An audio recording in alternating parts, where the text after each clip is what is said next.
Hello and welcome back to the Dragon Slayer Codex. Join me as I walk you through the process of designing the juvenile form of the fume-horn dragon species, who we just covered. The purpose of this exercise is both to offer a glimpse into my process as well as to explore how to create a convincing juvenile form to a fantasy animal. Something that sticks to me in a lot of media is the habit of making marketable plushy baby creatures. Big heads, adorable eyes, and teddy bear bodies. It works to sell toys, but many times this can just be a shrunken down version of the adult, and feel something more like a toy or an action figure or a plush than any sort of real animal. And while young animals do undergo proportional changes as they mature, there's too much adhesion to the idea of the cute baby beast.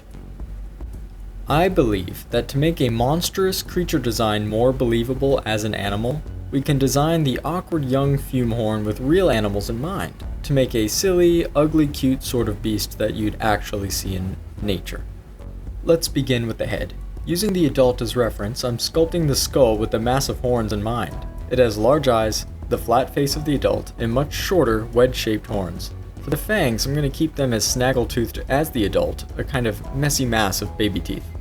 The pronounced chin of the adult I imagine as an indicator of maturity in the species, so it is present only as a small lump beneath the jaw.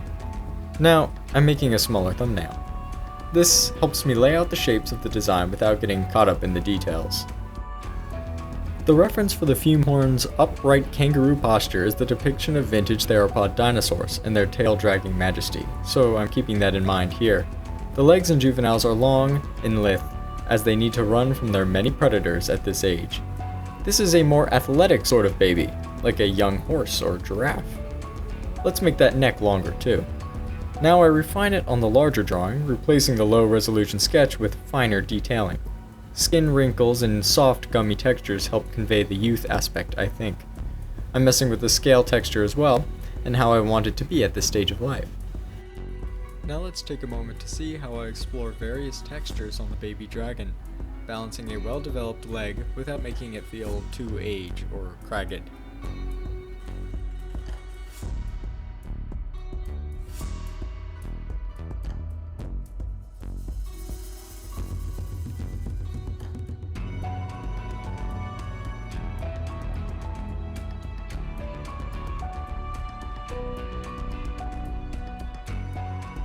Color roughs enable me to quickly explore different options for the animal at a glance. The benefit of having a far developed line drawing is that it carries the art and makes the color wash effortless.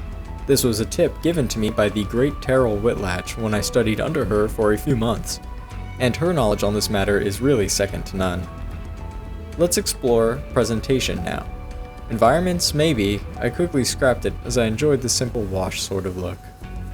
I actually like the color options for the baby dragons so much as to canonize them all under the description that young fumehorn change color like chameleons to better hide from threats.